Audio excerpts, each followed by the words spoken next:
कहानी शुरू होती है नोहा नाम की एक लड़की को दिखाते हुए। दरअसल इसकी मॉम जो थी किसी नए अमीर बकरे को फंसाई थी, तो नोहा एंड उसकी मॉम दोनों शिफ्ट होने वाले थे उस नए बकरे के घर। वहीं बात कर ले नोहा के फादर की, तो इसके फादर के बारे में हमें मूवी के लास्ट में पता चलेगा। बाकी हमें इस तस्वीर के जरिए एक बात का तो पता चल जाता है कि नोहा के फादर को कार रेसिंग का बहुत शौक था। खैर अब नोहा एंड उसकी मॉम दोनों निकल जाते हैं जहाँ ये जाने वाले थे। रास्ते में इनके बातचीत के दौरान पता चलता है कि नोहा जो थी इस सबसे खुश नहीं थी, बोले तो अपनी मॉम के नए हस्बैंड को लेकर। साथ में इसकी मॉम ने नोहा का एक बॉयफ्रेंड था, उससे भी इसने ब्रेकअप करवा दिया। अब इसी सब की वजह से नोहा अपनी मॉम पर बहुत ज्यादा भड़की हुई थी। खैर फाइनली ये लोग उस बकरे के घर पहुंच ही जाते हैं। वैसे इस बकरे का नाम था विलियम। अब विलियम इन दोनों माँ बेटियों को लेकर के घर के अंदर जाता है और भाई साहब विलियम का घर तो क्या ही आलीशान घर था। ऐसा लग रहा था कि राजा महाराजाओं के घर आ गए हों। Swimming pool, luxurious car, bedrooms भी A1, जिसके साथ साथ समंदर का व्यू देख करके तो दिल ही खुश हो गया। बोले तो इसकी मॉम ने कतई जहर माल फंसाया था, बट नोहा ये सब देखने के बाद भी कतई खुश नहीं थी। खैर यहाँ पर नोहा अब अपनी एक बेस्ट फ्रेंड को कॉल लगाती है और यहाँ पर मैं आपको बताना चाहता हूँ कि इसकी ये बेस्ट फ्रेंड आगे चल करके बहुत बड़ा धोखा देने वाली है। वेल नोहा बातें करते करते किचन में आती है, जहाँ इसकी मुलाकात इसके ही सौतेले भाई निक से होती है, बोले तो विलियम के बेटे से। अब जैसे ही ये लोग पहली बार एक दूसरे से मिलते हैं, तब से इन दोनों के एक दूसरे के बीच पट नहीं रही थी। बोले तो इन दोनों का मिलते ही तू मैं स्टार्ट हो जाता है। खैर आज ये सारे के सारे लोग रेस्टोरेंट में डिनर करने वाले थे। अब इस दौरान निक बोलता है कि मुझे ऑफिस का कुछ काम है, इसलिए मुझे अब यहाँ से जाना होगा। अब निक को यहाँ से जाते हुए नोहा बोलती है कि मैं भी तब जाऊंगी, इसलिए इनके पेरेंट्स निक से नोहा को साथ ले जाने के लिए बोलते हैं। तो अब जाते तो दोनों साथ ही हैं, बट निक के गाड़ी बहुत तेज चलाने की वजह से नोहा इसे बोलने लगती है। तो यहाँ पर इन दोनों के बीच फिर से स्टार्ट हो जाता है तू मैं। अब इस दौरान नोहा निक के मॉम के बारे में बोलने लगती है। अब चूंकि निक की मॉम तो थी नहीं, जिस वजह से निक गुस्सा हो जाता है और ये वहीं नोहा को बीच रास्ते में उतारता है और इसे यहीं छोड़ करके चला जाता है। तो अब नोहा एक बंदे से लिफ्ट लेती है। वैसे इस बंदे का नाम था लूकस। अब इस दौरान नोहा को पता चलता है कि लूकस जो था निक को जानता था। लूकस यहाँ पर बताता है कि वो किसी ऑफिस के काम के लिए नहीं बल्कि किसी पार्टी में गया हुआ है। मैं भी उसी पार्टी में जा रहा हूँ, अगर तुम चाहो तो तुम भी चल सकती हो मेरे साथ। तो अब फाइनली दोनों उस पार्टी में आते हैं। अब इस पार्टी में नोहा निक को देख करके तो पूरी तरह से हैरान रह जाती है, क्योंकि भाई साहब ये दिखने में ही सीधा लग रहा था, बट ये पार्टी में आई हर लड़कियों को किस कर रहा था। जो ये सब देखने के बाद तो नोहा पूरी तरह से ही हैरान हो जाती है। अब निक जब फ्री होता है तो नोहा आकर के इसे एक पंच मारती है, क्योंकि इसने इसे बीच रास्ते में छोड़ करके जो गया था। अब निक नोहा को देखने के बाद बोलता है कि तुम यहाँ पर कैसे आई और तुम यहाँ पर कर क्या रही हो, फौरन यहाँ से निकल जाओ। बट नोहा जाने से मना कर देती है। खैर अब निक यहाँ से चला जाता है अपने उसी काम को कंटिन्यू करने के लिए।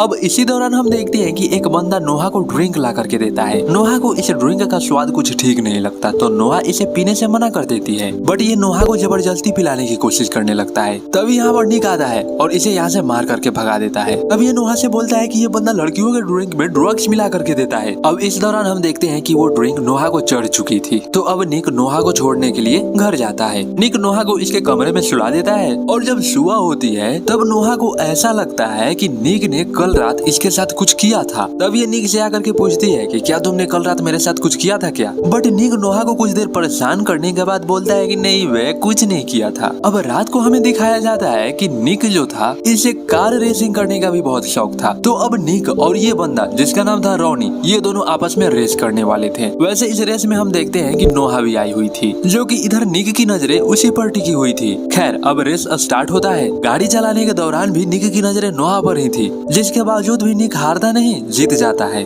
खैर अब इसी दौरान नोहा देखती है कि इसके फोन पर एक मैसेज आया हुआ है। अब इस मैसेज के जरिए इसे पता चलता है कि इसका बॉयफ्रेंड एंड इसकी बेस्ट फ्रेंड दोनों मिल करके इसे धोखा दे रहे थे, मतलब चीट कर रहे थे। अब ये जानने के बाद तो नोहा का मूड पूरी तरह से ऑफ हो जाता है। अब ये जानने के बाद नोहा ड्रिंक करके पूरी तरह से टल्ली हो जाती है गम में। इनफैक्ट ये अपने बॉयफ्रेंड को जलाने के लिए किसी भी रैंडम बंदे को पकड़ती है और इसके साथ किस वाला पिक्चर क्लिक करने लगती है। अब तभी वहाँ पर निक आ जाता है। पहले तो निक इस बंदे को यहाँ से भगाता है, जिसके बाद ये नोहा से बोलता है कि लगता है कि तुम्हारे बॉयफ्रेंड ने तुम्हें धोखा दे दिया, ऐसे तुम चाहो तो मेरे साथ किस करके फोटो क्लिक कर सकती हो। तो नोहा इसके लिए मान जाती है। खैर अब यहाँ पर पिक्चर तो क्लिक हो गया, बट इस किस के बाद आगे जो होने वाला है वो तो पूरा बवाल ही होने वाला है। अब यहाँ पर हम देखते हैं कि निक को इस किस की वजह से इसका मूड बन चुका था। तो ये सबसे पहले तो नोहा को बोलता है कि तुम कार में बैठो, मैं अभी आता हूँ। अब यहाँ पर निक एक बंदी के पास आता है और इसे कार में ले जाकर के क्या करता है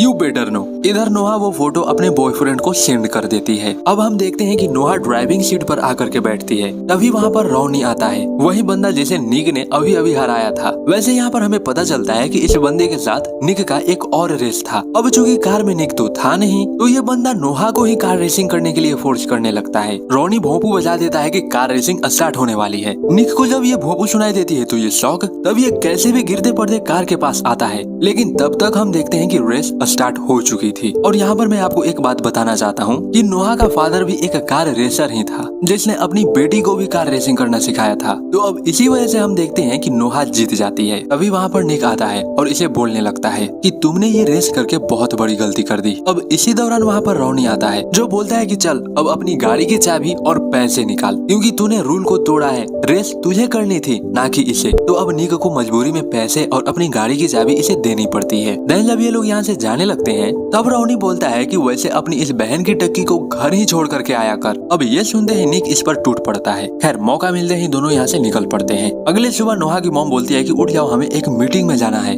वहीं दूसरी तरफ हम निक को देखते हैं, इसे भी मीटिंग में जाना था, बट इसकी एक बहन भी थी जिसका हेल्थ हमेशा खराब ही रहता था, इसलिए ये हमेशा हॉस्पिटल में ही रहा करती थी। इसलिए आज निक मीटिंग में जाने के बजाय अपनी बहन से मिलने के लिए आया है। अब रात होती है, सारे लोग मीटिंग से आ चुके थे। थोड़ी देर बाद निक भी अपनी बहन से मिलकर के घर आता है, जहाँ ये देखता है कि नोहा वही सोफे पर बैठ करके वॉर मूवी देख रही थी। अब ये दोनों ही बैठ करके वॉर मूवी देखने लगते हैं। अब यहाँ पर निक बोलता है कि ऐसा ड्रिफ्ट मार पाना इम्पॉसिबल है। तब नोहा बोलती है कि नहीं, सब पॉसिबल है, तुम्हारा पता नहीं लेकिन मैं तो मार सकती हूँ, मैंने अपने डैड से सीखा है। अब बातों ही बातों में हम देखते हैं कि इन दोनों के बीच आकर्षण बढ़ने लगता है। आकर्षण इतना कि ये दोनों एक दूसरे को किस करने लगते हैं। तभी निक खुद को रोकता है और बोलता है कि नहीं, ये सही नहीं है, बट नोहा का तो फुल्ली मूड बन चुका था। खैर अब अगले सुबह हम देखते हैं कि नोहा का बॉयफ्रेंड यहाँ पर आ चुका था। अब नोहा इसे यहाँ देख करके पूरी तरह से हैरान कि ये ससुरा यहाँ पर क्या कर रहा है। सबसे पहले मौका मिलते ही नोहा निक के पास आती है और बोलती है कि मेरा बॉयफ्रेंड आया हुआ है, अगर उसने तुम्हें देख लिया तो तुम्हें पहचान जाएगा, क्योंकि हमने वो किस वाली फोटो भेजी थी उसके पास। दैट्स व्हाई अब तुमको उसके सामने नहीं आना है। तभी यहाँ पर इसका बॉयफ्रेंड आता है। यहाँ पर ये नोहा से बोलता है कि मैं तुमसे माफी मांगने आया हूँ,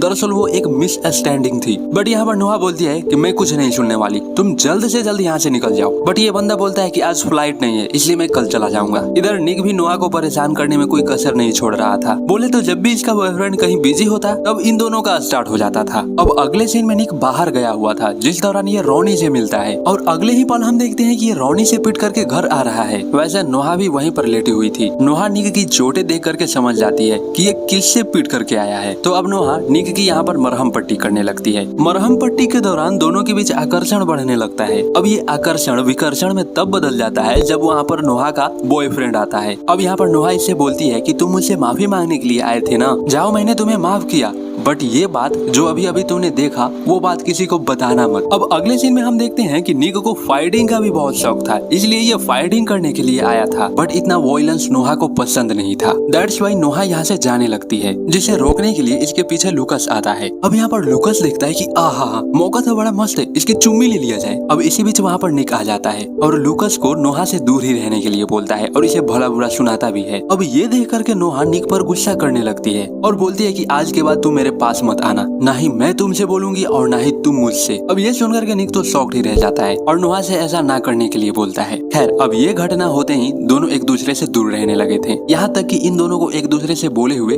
काफी साल गुजर चुके थे। अब एक दिन निक का फादर इसे बताता है कि नोहा का फादर जेल से बाहर निकल चुका है। अब हो सकता है कि वो जेल से बाहर निकलते ही नोहा एंड उसकी मॉम पर हमला कर दे, या फिर हो सकता है कि वो इनको जान से मार भी दे। दरअसल बात ये है कि नोहा का फादर जो है नोहा एंड उसकी मॉम को बहुत मारा करता था। एक दिन तो हद ही हो गई, वो नोहा की मॉम को जान से मारना चाहता था, बट नोहा ने समझदारी दिखाते हुए पुलिस को कॉल किया और उसे पकड़वा दिया। इनफैक्ट उसके खिलाफ गवाही भी दी। तो अब मैं तुमको ये कहना चाहता हूँ कि नोहा को खतरा है, इसलिए अब से तुम उसका ध्यान रखोगे। अब अगले सीन में हम देखते हैं कि नोहा एक पार्टी में आई हुई थी, जहाँ ये निक के गम में ड्रिंक कर करके पूरी तरह से टल्ली हो जाती है। अब चूंकि निक का फर्ज था इसका ध्यान रखना, इसलिए अब ये नोहा को घर छोड़ देता है। देन निक जब यहाँ से जाने लगता है तो नोहा बोलती है, मत जाओ ना, रुक जाओ मेरे पास। तो अब निक इसके लिए मान जाता है और दोनों साथ सोते हैं। अगली सुबह जब दोनों की आंखें खुलती है तब निक देखता है कि इसका फादर इनके रूम में आ रहा है। तो अब क्या था, दोनों की चोरी तो अब पकड़ी जा चुकी थी। वैसे यहाँ निक का फादर इनको ज्यादा कुछ तो बोलता नहीं, बट ये निक से बोलता है कि तुम्हारी बहन का बहुत ज्यादा तबीयत खराब है,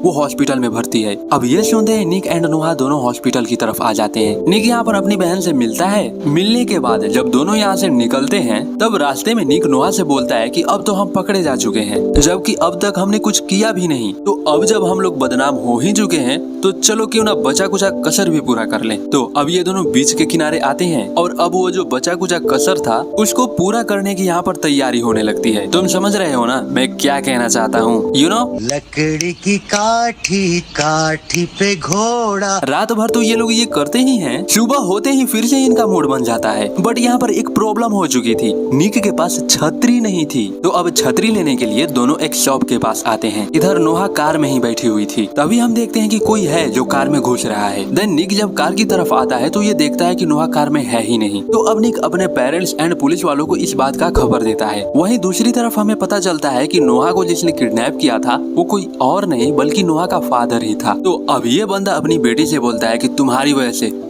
वजह से मैं जेल गया, इतने सालों से तुम्हारी वजह से मैंने स्टीयरिंग नहीं पकड़ा, और तो और मुझे पता चला है कि तुम्हारी मॉम ने एक नया बकरा फंसाया है, लगाओ तो जरा अपनी मॉम के पास कॉल हुआ। तो अब जोनस नोहा का फादर अपनी बीवी से बात करता है। जोनस अपनी वाइफ से बोलता है कि तूने मुझे जेल में ही छोड़ दिया, यहाँ तक कि तूने मेरी खबर भी लेनी नहीं आई कि मैं कैसा हूँ। वैसे मुझे पता चला है कि तूने नया बकरा फंसाया है, वो भी मालदार। तो अब मेरी बात ध्यान से सुन। तो अब मुझे 2 करोड़ रुपए चाहिए। फलाना गार्डन में तू और तेरा पति आएगा, और हाँ, पुलिस को लाने की तो गलती भी मत कर लेना, वरना तेरी बेटी तो जान से जाएगी। तो अब दोनों पैसे लेकर के उस फलाना गार्डन में आते हैं। बट काफी देर हो जाने के बाद जब जोनस नहीं आता तब राफेल बोलती है कि उसे पैसे नहीं चाहिए, वो बस हमें टॉर्चर करना चाहता है। अब इसी दौरान हम देखते हैं कि जिस पार्क में ये लोग खड़े थे वहाँ पर एक कैमरा लगा हुआ था, यानी कि जोनस इन लोगों पर नजर रखे हुआ था, जो कि वहीं आसपास में ही कहीं था। अब इसी दौरान पुलिस वालों को जोनस के लोकेशन का पता चल जाता है। अब इस बात का पता जब जोनस को चलता है तो ये नोहा को लेकर के जल्दी से यहाँ से कटने की फिराक में था, बट इनके पीछे पुलिस वाले और निक पड़ ही जाते हैं। अब आगे जाकर के जोनस घिर चुका था। तभी हम देखते हैं कि नोहा एंड निक दोनों अपनी अपनी कार को एक दूसरे के सामने ले जाने लगते हैं, वो भी बहुत तेजी से, और अचानक से दोनों कार को ड्रिफ्ट करते हैं, सेम वैसे ही जैसे इन लोगों ने वार मूवी में देखा था। ड्रिफ्ट मारते हैं, निक एंड नोहा दोनों नीचे झुक जाते हैं और यहाँ पर ऑफिसर जोनस को शूट कर देती है और फाइनली जोनस यहाँ पर मारा जाता है। और अब नोहा की मॉम नोहा को आकर के गले लगा लेती है। मूवी के लास्ट में हमें दिखाया जाता है कि ये दोनों फिर से मजे कर रहे थे और बातें कर रहे होते हैं कि हम लोग शादी कर लेते हैं या फिर हम लोग भाग चलते हैं। अब हम लोगों के पेरेंट्स मानेंगे नहीं तो भागना ही ना पड़ेगा। वहीं दूसरी तरफ इनके पेरेंट्स प्लान बना रहे होते हैं कि हमें कैसे भी करके इनके रिश्ते को तोड़ना होगा, और यही दिखाते हुए मूवी यहीं पर एंड हो जाती है।